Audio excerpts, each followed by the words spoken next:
Good morning. Bringing today's hearing, actually voting session for the Education and Economic Development Subcommittee to order.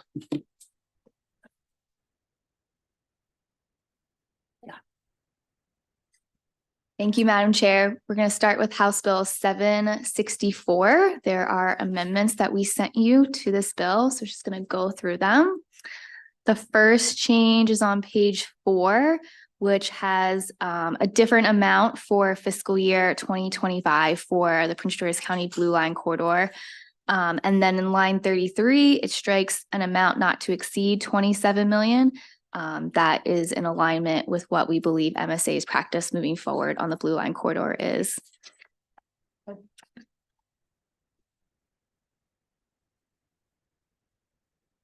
Thank you. Are there any on discussion? Yeah, could you see the house? Oh, sorry. Yeah, sorry, I paused for one moment. So then page 6, there is a report added for Stadium Authority to submit to the Appropriations Committee and the Budget and Taxation Committee on all public and private development activities currently constructed in the Blue Line Corridor over the next 30 years, and with input from the representatives in subsection B, which include the representatives of the 24th Legislative District, DHCD, MDOT, Prince George's County Planning Commission, Chamber of Commerce, University of Maryland Capital Regional Medical Hospital, Prince George's County Government, and the Blue Line Coalition. There's one amendment that we didn't send you. If you don't mind, we could do it orally, requested by the Stadium Authority, which is in practice with other funds that they run, which would allow them to use the Blue Line Corridor Fund for administrative expenses. They're a non-budgeted state agency, so that is how they pay for their services. That is it, Madam Chair.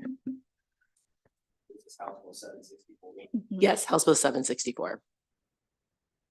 So what does this bill do again? Did it get into the mic? What does this bill do again? It's the bus rapid.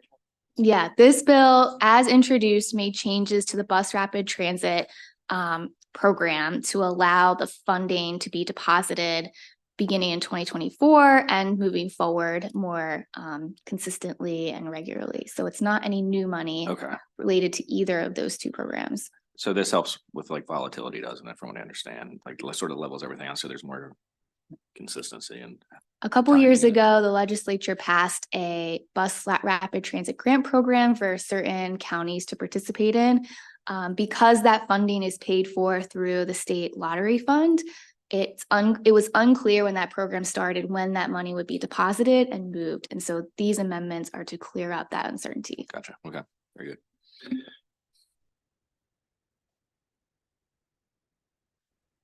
The amendments have been moved and properly seconded. Any discussion on the amendment? Is there a motion to adopt the amendments? Oh, we already did that. Is there a motion to move the bill as amended? Motion to move the bill as amended? I always adopt amendments, then move the bill as amended. So there's a second? All those in favor say aye. All those opposed, nay. The ayes have it. The bill is adopted. Moving on to House Bill 914. House Bill 914. House Bill 914 removes the September 15th application deadline and December 15th grant award deadline under the Winery and Vineyard Economic Development Grant Program in the Department of Commerce. The bill also modifies the time period for capital expenses to be paid for purposes calculating the grant award. The amendment from the sponsor makes technical changes to the purpose paragraph. Is there a second? Any conversation on the amendment? All those in favor say aye. All those opposed, nay. Ayes have it. Move the bill as amended. Second. All those in favor say aye. Aye. All those opposed, nay. The ayes have it. House Bill 914 is amended. House Bill 1082. House Bill 1082, as introduced, would have required each county board for fiscal year 2026 and 2027 to provide $150,000 for the salary and benefits for blueprint implementation coordinators, with that split between the local and the state government. There's one amendment that was sent to you that would remove for fiscal year 2026 and 27. So this would be every fiscal year moving forward. This would be a requirement on counties in the state. Is there a second? All those in favor say aye. All those opposed, nay. The ayes have it. Any discussion of the amendments? Seeing none, is there a motion to move the bill as amended? Is there a second? All those in favor say aye. All those opposed, nays. The ayes have it. House Bill 1082 is approved as an amended. House Bill 1163. 1163 has no amendments. The bill authorizes the governor to include in the annual budget bill an increase in the general fund appropriation to ensure that the state share of funding under the federal rehabilitation of the Division of Rehabilitation Services within MSDE is met. There are no amendments. Is there a second? Any discussion? Seeing none, all those in favor say aye. All those opposed, nay. The ayes have it. House Bill 1244.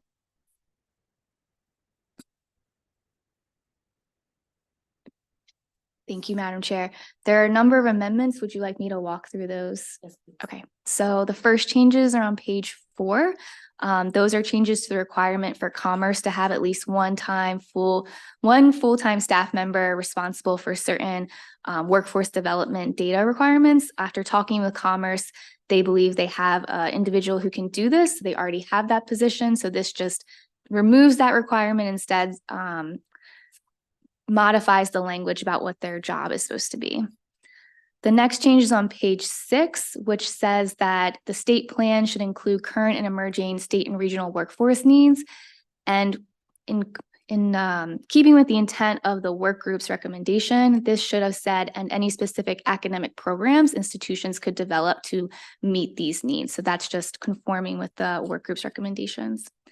On page 6, we also said, in developing the state plan on higher education, the commission shall incorporate the goals and priorities for higher education of all public institutions of higher ed. Right now, they just had to use USM's goals and priorities. So this is more inclusive. The next change is on page 8. I'm going to talk about that later because it's saying subject to a requirement that we add later in the bill. So talk about that in a second. On page 9, and throughout this section, in any place it says unreasonably duplicative, we've added unnecessarily duplicative so that it has the same standards as 11206.1, which was a recommendation of the work group that MHEC have 2 different tests for unreasonable and unnecessarily duplication.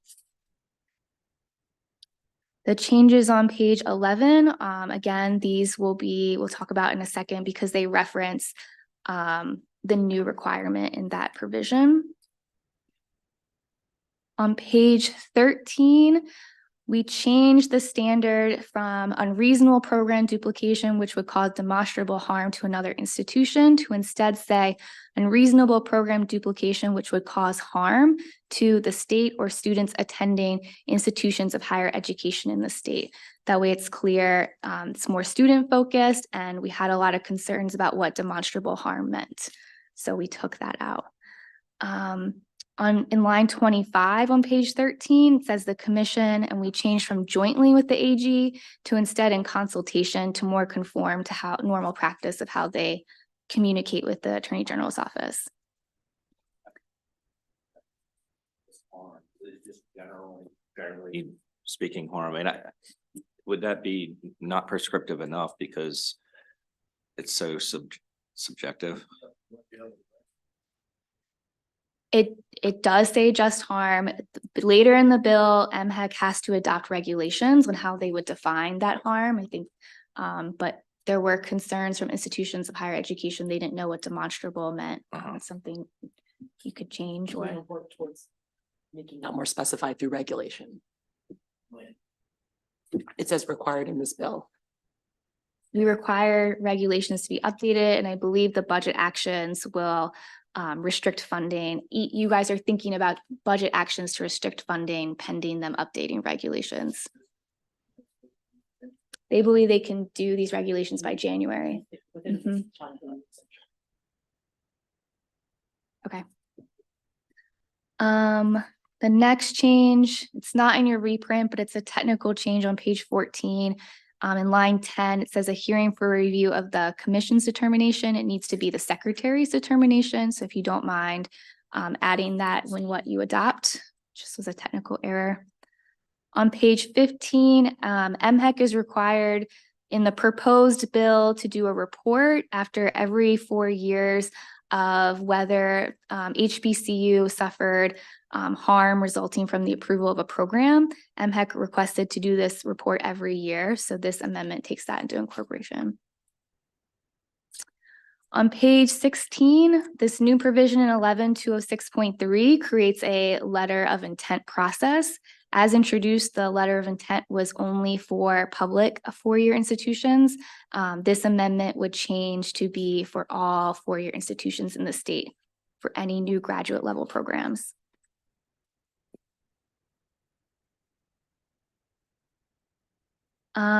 The changes on page 19 added to the provision about a new process for fully online programs to a majority out-of-state students.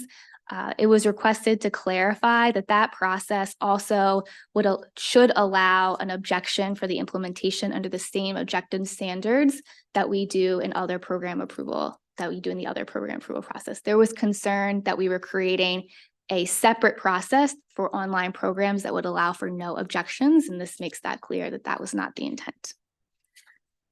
The new page on page 19, the new 11206.5 is the provision that was referenced earlier in the bill. So every program approval application by an institution is subject to this provision, which says that the commission may only approve a proposal submitted under those provisions for program approval for a graduate level academic program for an emerging program from certain institutions of higher ed. So those would be Morgan, Bowie State, UMES, and Coppin State, and College Park as the flagship.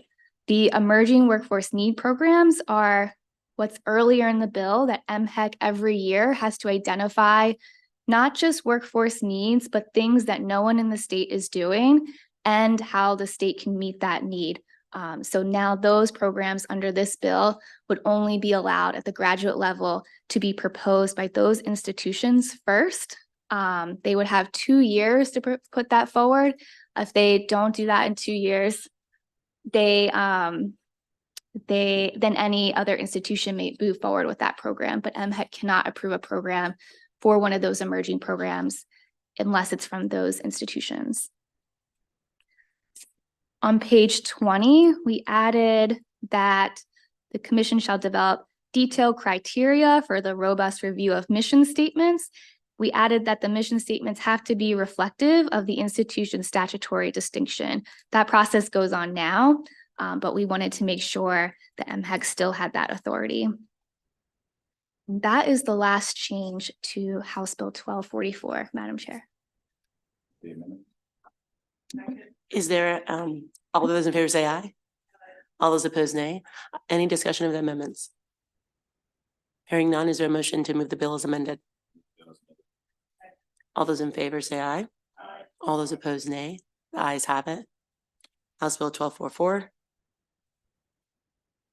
is amended. And lastly, House Bill 1390.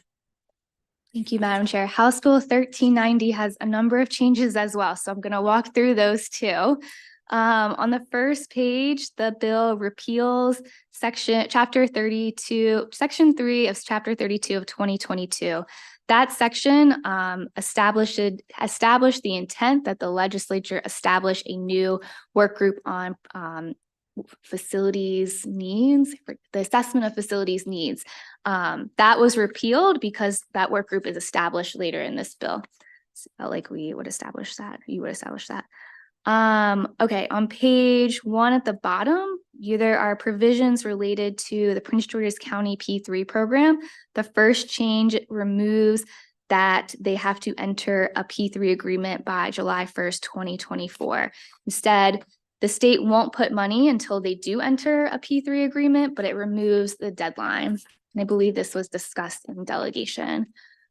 The next page changes the date for funding to come from the fund from 26 to 25 and removes the Prince George's County School Board from putting in money into the Prince George's County P3 Facilities Fund. This is an obligation that the county would like to is taking on themselves. The change in 4126.2 also removes the school board from putting money into the fund. The change on page 2, the next page, section 5326, brings in the Nancy Cott Public Schools Priority Fund. in 2022, that program, there's supposed to be a work group to say how that program was supposed to distribute money.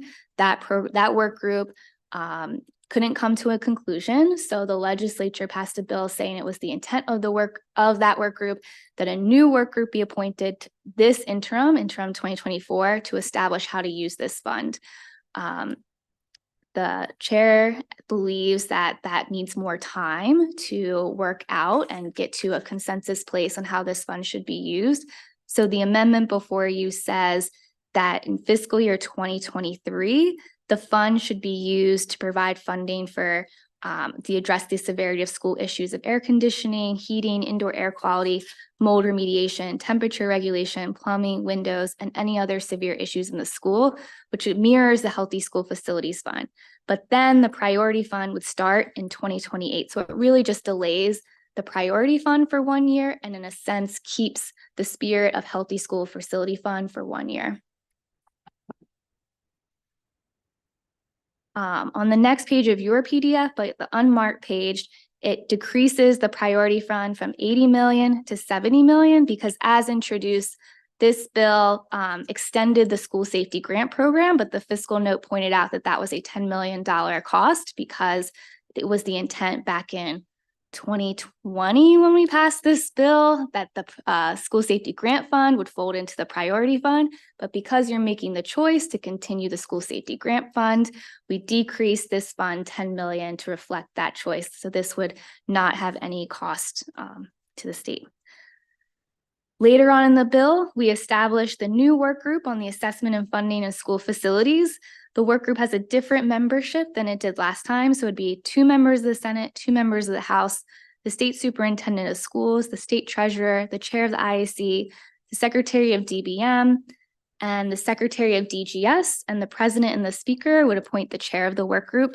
DLS would establish the work group, and they would have, they would begin their work after June 1, 2025 to do the same exact work that the old work group was supposed to do. They would submit a report on January 1st, 2026. The next change is in Chapter 32 of 2022. It's always been unclear. The state has a goal to provide at least $450 million in public school construction funding to counties, and it's always been unclear what programs are in that goal. So this removes Built to Learn from the calculation of that goal. And then there's one amendment that Chair Barnes would like to propose that if I could do it orally, Madam Chair, which would add that the MOU for the governance structure, the MOU for the P3 program for Prince George's County would include that the governance structure is the superintendent, the county executive, and the chair of the county council. And those are all the amendments in the reprint before you. Thank you. Is there a second? All those in favor say aye. I'm gonna do that after. Yeah, absolutely. No, on the amendments. Yeah, so I'm talking about on the amendments. Yeah. Go ahead. Okay. Just looking at the title of this bill, it says Public School Safety Grant Program Extension, and the description repeals the provision that would end the school safety grant program at the end of FY26. Does this bill do that? Madam Chair, I have not updated the title or the purpose paragraph. This bill doesn't do that. The bill as introduced did those things. I just haven't gotten to the technical part, but when you vote in full committee, that the purpose paragraph and the title will change to reflect the current status of the bill. Oh, hold on. Can I finish my line of questioning here? Because this reminds me of the Build to Learn Act. I served on the NOC commission. Like, we come back, we vote on it. This thing completely changes without a public hearing, without anybody really knowing about it. This is the first time I've seen the amendments was yesterday. This is a school construction bill is what this is. This is not what the public came in to testify for. And I was furious when I sat here. I was going to vote for the Build to Learn Act.